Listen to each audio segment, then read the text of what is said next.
Hi everybody, how are you today? I am Gail Taggart and I am here to empower women, the mature woman, just like me, to unleash her fears, her doubts, her scars, to live the desired dream life that she has wanted, right? And so today I want to go ahead and talk to you about overwhelm. I took a poll on one of my pages, and it was on women and mature women that are dealing with feeling overwhelmed, basically. And so I know how I get overwhelmed. I get really overwhelmed. And so I have to focus and I have to sit back, I have to make a plan, and then I have to put it into action. And so that's what helps me. Otherwise, I just spiral out of control. And then I end up doing nothing. And so I think a lot of us are like that. And so anyway, let me see if I can share this out really quick to a few people, just so they will know that I'm here today. There, okay.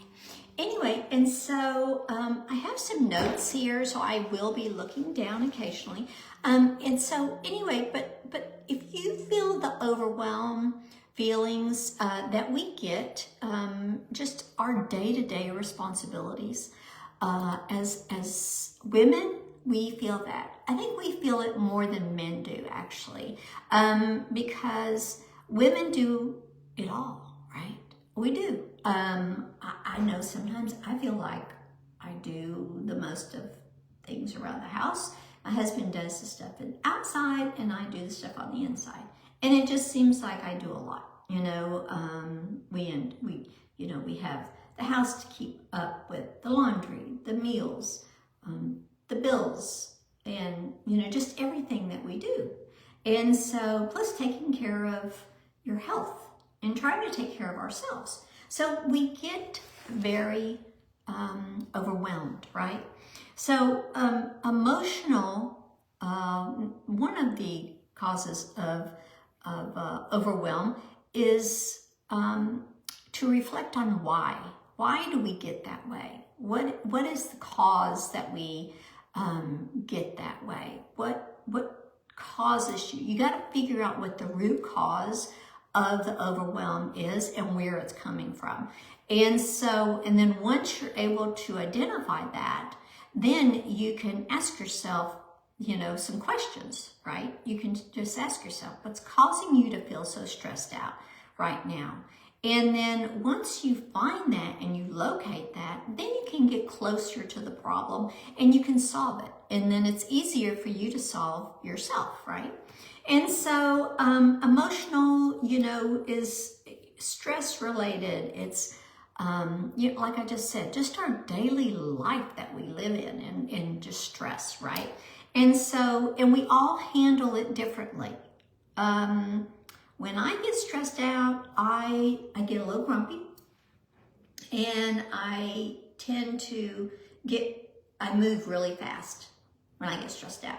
And I hop from one thing to the next thing. And I get the laundry done, and I get the dishwasher emptied, and then I get this done, and I get this done, and then I go, oh, I gotta go, work on my business. And so I go upstairs, and I have to do this, and that, right?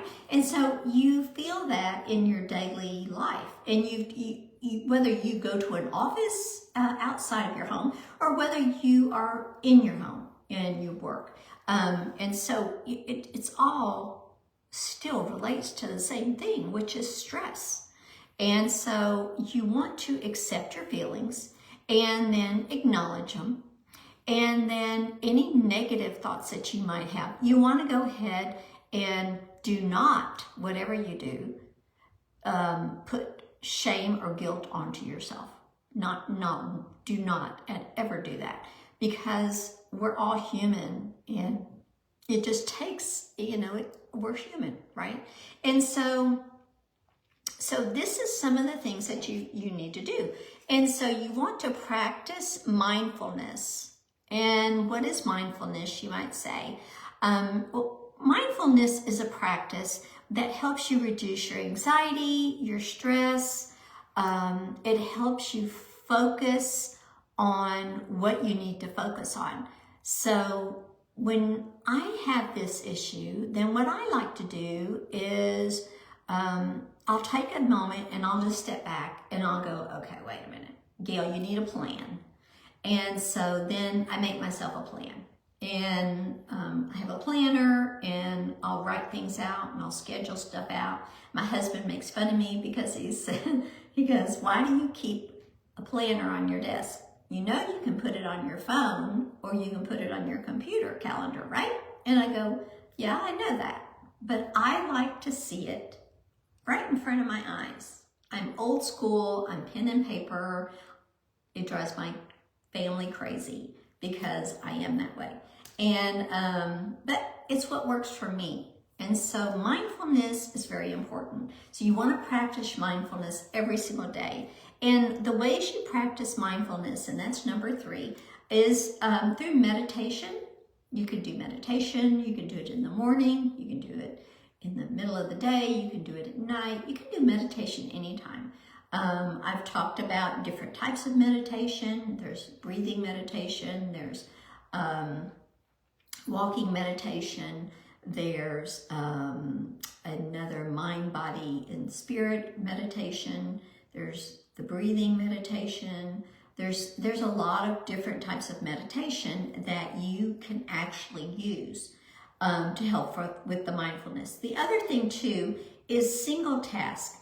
We are not meant to multitask. And so that, I know, I tell my husband that all the time. I was like, okay, he thinks, that we can't multitask. And I say, oh, I can multitask, I can. But I know we cannot multitask. Hi, Kendra. And so you got to just focus on one thing at a time. And once you focus on it, make a list. And whether it's on your phone or wherever you want to keep it. And then as you do it, check it off. Just, mark it off. And then you just move on to the next thing. The other way for mindfulness to practice is to do some form of movement, whether it's outside for a walk, whether it's an exercise class, whether it is dance, you can dance in your living room, right? Who cares? Nobody's around, and who cares if they are? Just put on some music that you enjoy and just dance. But that's just another way of simple, hi, Estrella, how are you? Estella. And so, so mindfulness is very, very good for you. Also, there's lots of apps that you can do now in podcasts and stuff like that I listened to a podcast this morning that was a mindful meditation for women. It's very short, and you don't have to spend a lot of time on it. So that's another way to do it. And then also, journaling is a great way to for practicing mindfulness. It's a way of getting your feelings out on paper and just get it out and be done with it, and don't feel bad about what you write because those are your feelings. So that's important. You need to honor your feelings. And so always think of that. Don't ever think that you should be ashamed of anything. The other is breathing exercises. That's number 4. You want to try to breathe when you're feeling overwhelmed. When I feel overwhelmed, and I tell you, really, breathing helps me with my anxiety because I can have anxiety really high. I have an irregular heartbeat, and so sometimes when my heart is not beating in the rhythm that it needs to, it can sometimes cause me a little anxiety. And so I think, okay, I've got to focus on something. This just happened to me yesterday. And I was going over to the UPS store and I thought, okay, stop. Your heart's okay. I'm okay. I'm calm. I'm safe. There's nothing to be afraid of, right? And so I just told myself that. And then I practiced breathing.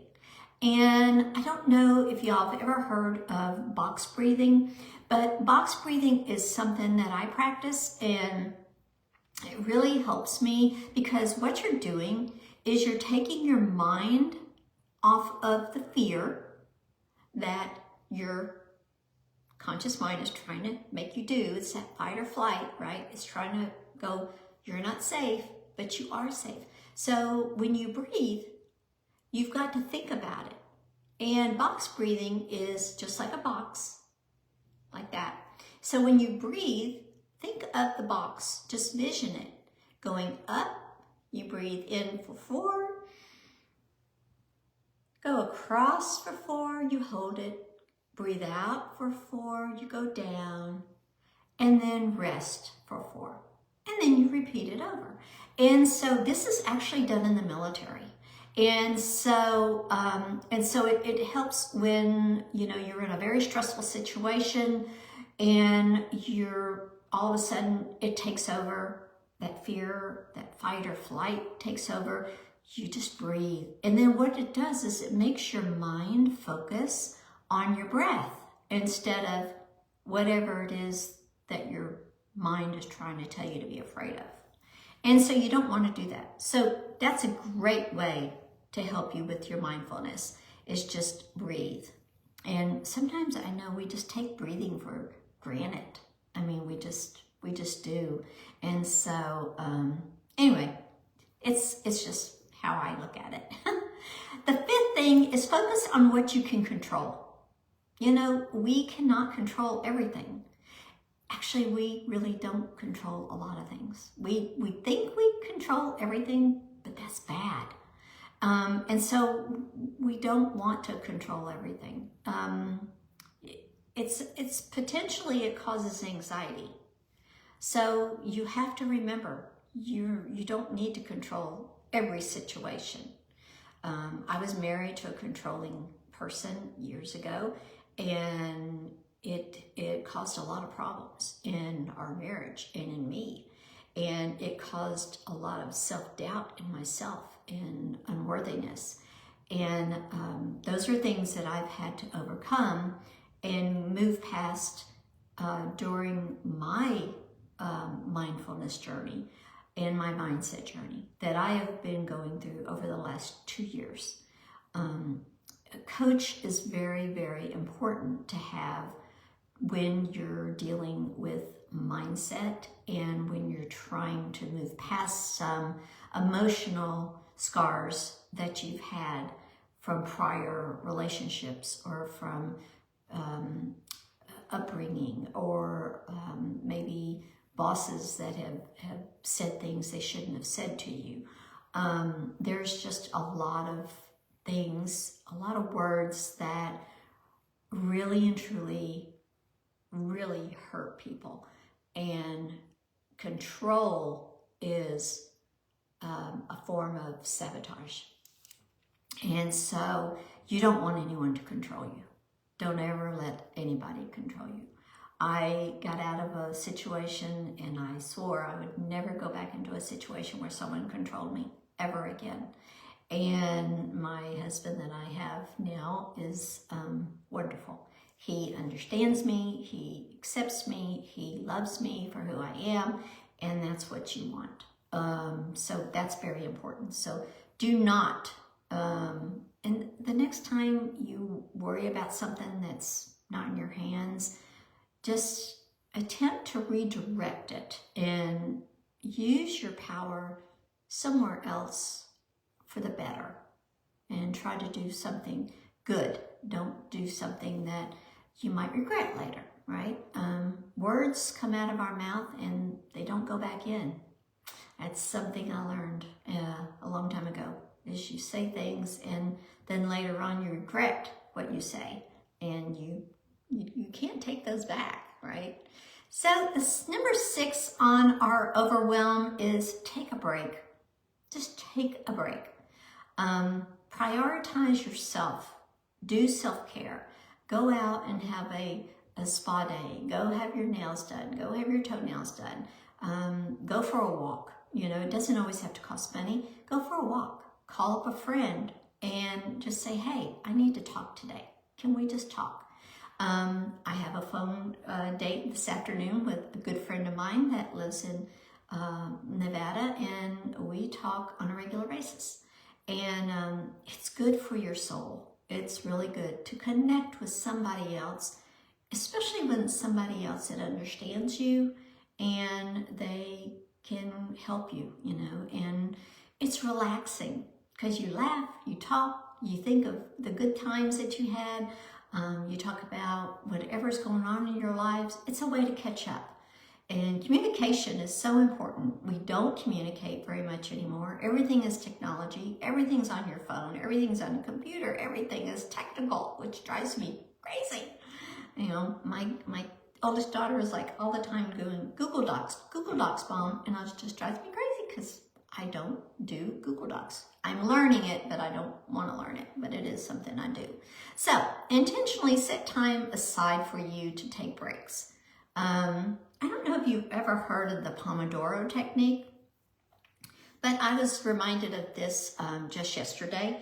And basically what it is if you have a to-do list, you set a timer for 25 minutes and you do one thing on your to-do list at a time that you do within that 25 minutes. As you finish and complete that task, you mark it off. When your timer goes off, you shut it off and you go out of the room where you're working and you go walk around, get something to drink, go step outside, get some fresh air, talk to somebody in the house, just whatever, just for 10 minutes, maybe 15. But what you're doing is you're allowing your mind to rest. You're just redirecting it. And so then you come back up or go into your office or your workspace, wherever it is, and you set your timer for another 25 minutes. And you do that as long as you want. You can just mark things off your list. You can do 1 or 2 a day, you can do 3 or 4 a day. It's your choice, it's your option. It's whatever's comfortable for you. But that's called the Pomodoro effect. And it's really good for you to stretch during the day, and it helps your mind. It really does help clear out your mind. Number 7 in overwhelm is do what you enjoy. What do you enjoy doing? Drop below what you enjoy doing. Do you enjoy listening to music? Do you like to listen to podcasts? Do you like to go for walks? Do you like to cook dinner? Do you like to garden?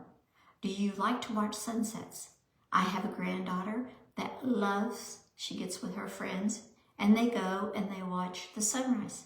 She did that through high school. And I just thought, how cool is that? They're 17, 18, and 19 years old and they're watching the sunrise. I just think that's amazing. And you actually watching the sunset is so relaxing. It's romantic. It's great. Just sit outside. If it's cold, get a blanket, light a fire, and just enjoy it. And then when you're ready, go in. Maybe have a glass of wine, have a glass of tea, whatever it is that you enjoy, your beverage of choice. Hi, BJ. Hey, Nancy. Just whatever it is. But just enjoy spending time with a loved one. You know, it doesn't have to be complicated. Number 8 on feeling overwhelmed, this is a big one, a really big one, is physical touch. We are humans and we desire to be touched. We desire to be held. We want to be hugged. You know, when a senior, my mom used to be in a nursing home and we'd go and I'd go visit her every day and spend hours with her. And it was always give a hug, right? You go to see your family. You want to give them a hug because you haven't seen them.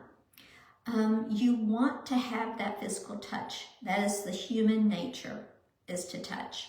And so if you don't have anybody right by you and you need a hug, then just embrace yourself and just give yourself a big hug. And you know, it really does help the soul. And if you ever do anything like yoga or Reiki, Reiki, I think it's called.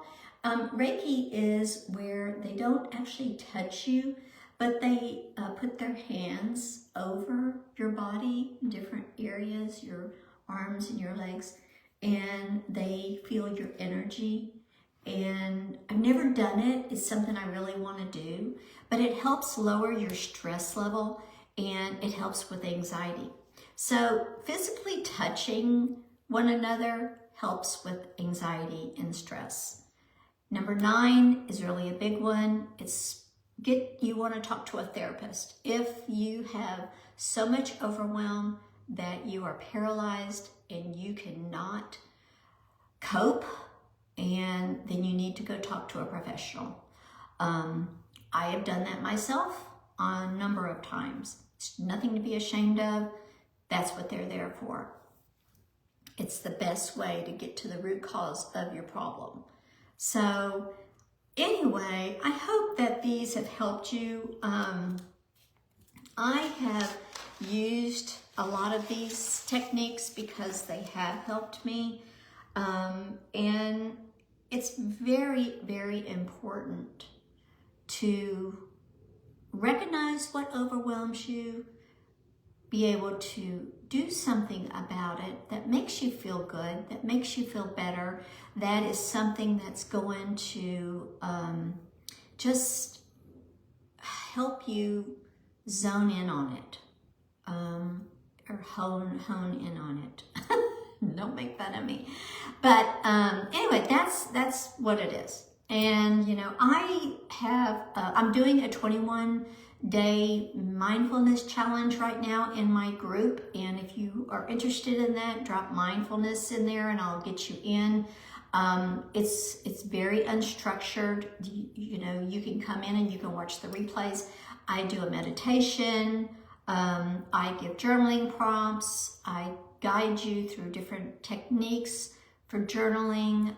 There's just different ways that I'm doing this challenge. And 1 week I'm doing something new each week. And so this is pretty much how I am going to focus on my coaching business. I can do one-on-one coaching or I can do group coaching. And it is for mindfulness and meditation. And I am a certified mindfulness coach, meditation coach, and a life and success coach.